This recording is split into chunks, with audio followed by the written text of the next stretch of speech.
powdery white sand, crystal clear water, at magandang sunset, hindi lang sa Boracay yan maa-achieve. Dahil lahat ng yan matatagpuan din sa Batangas. Kilala ang Calatagan, Batangas sa malawak nitong karagatan. Pero dito mismo sa dagat ng Calatagan ay meron pa silang isang ipinagmamalaking lugar na kung tawagin nila Little Boracay. Sandbar daw ito na pinupuntahan ng maraming turista. Pwede ka daw mag-water sports at pwede ka ring manghuli ng isda. Tara!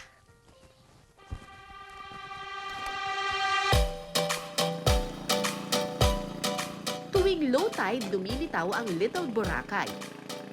Para makarating dito, kinakailangang sumakay ng balsa.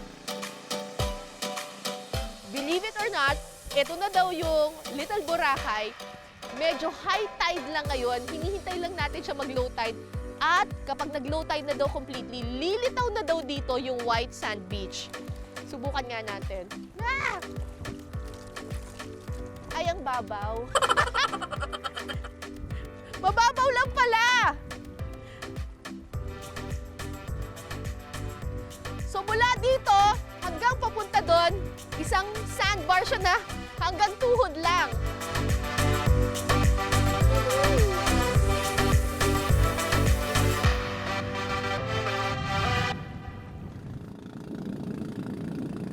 Mahilig ka ba sa danggit? Pwes, dito sa Batangas, ang tawag nila dito ay hindi danggit kundi kuyog. Tama po? Kuyog. At manghuhuli tayo ngayon ng kuyog. Let's go!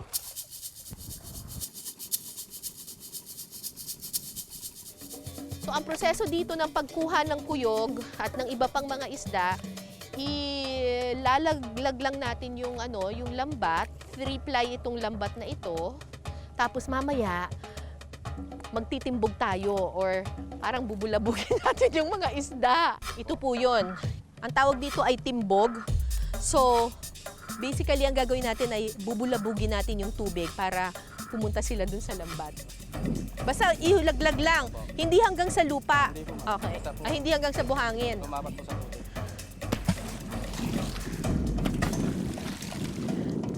Punta na kayo sa lambat!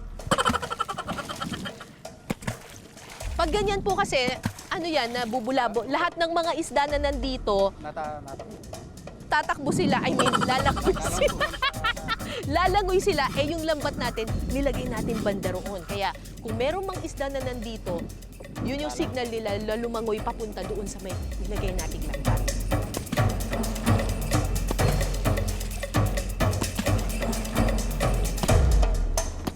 Alright! O pwede na natin kunin. Ang bilis! Kukunin na natin. Sige po. Sana may nakuha tayo. Ay, may huli! Ay, wala. Akala ko huli na yun.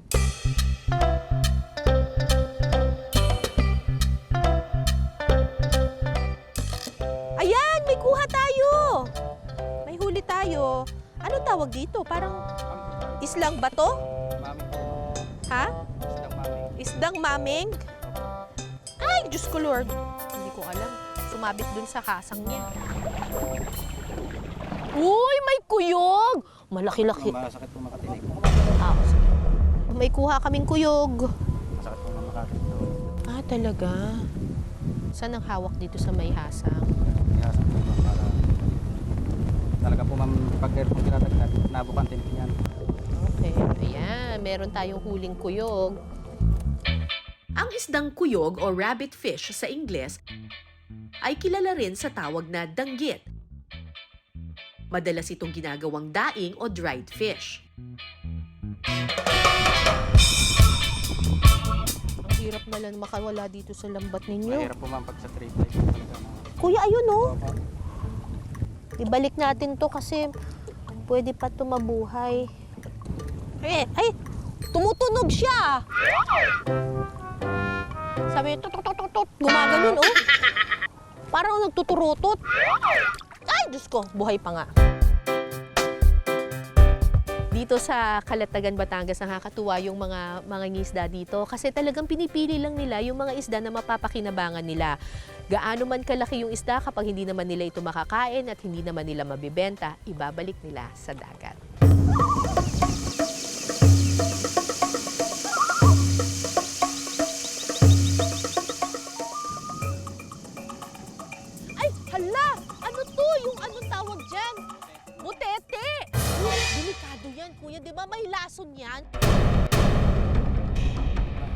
Ang tawag dito ay yung butete or puffer fish.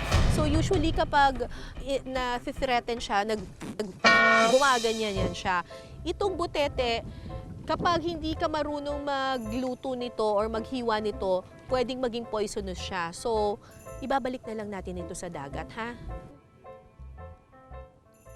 Hala! Uy! Baka patay na yan!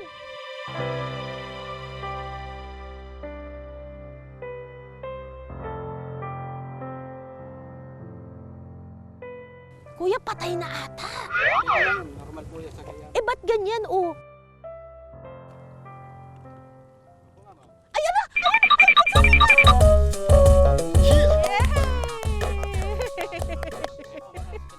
Ang talino ng isdang yun, ah. Alam niya na may mga tao pa dito. Nakaganyan pa rin siya. Tapos nung nakalayo na talaga yung bangka natin, biglang umimpis siya tapos nag-swimming na.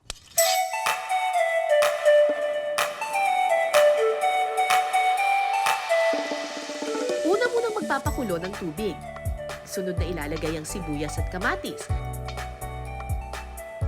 Ihahalo na rin ang dahon ng balanoy at siling haba. Tapos po, papakulong po sa natin ng 20 minutes po bago po natin gulog po yung isda po. Isda. Okay, hintayin natin kumulo. Kasi ang gusto natin, yung kamatis talagang yung parang nadurog na siya.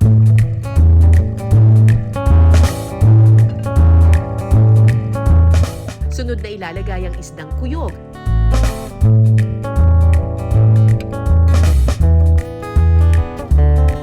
At saka titimplahan ng asin.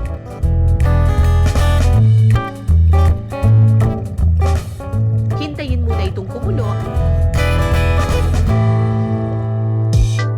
Sinigang mix po. at saka lagyan ng pampaasim. Talbos na kamote. Talpos po yung kamote.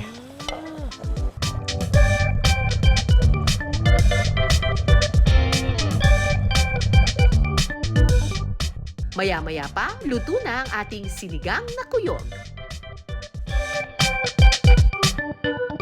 Sinigang na kuyog or sinigang na danggit. Kain na!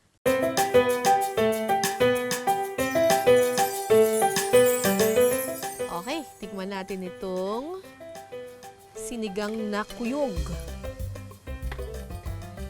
Pag danggit, alam ko lang yung yung parang daing. Pwede palang isigang, ha? Malasa. Konti lang kasi talaga yung nilagay na sabaw. Para talagang lasang-lasa mo yung sinigang. Tsaka yung mga pampaasim. Man natin itong mismong danggit.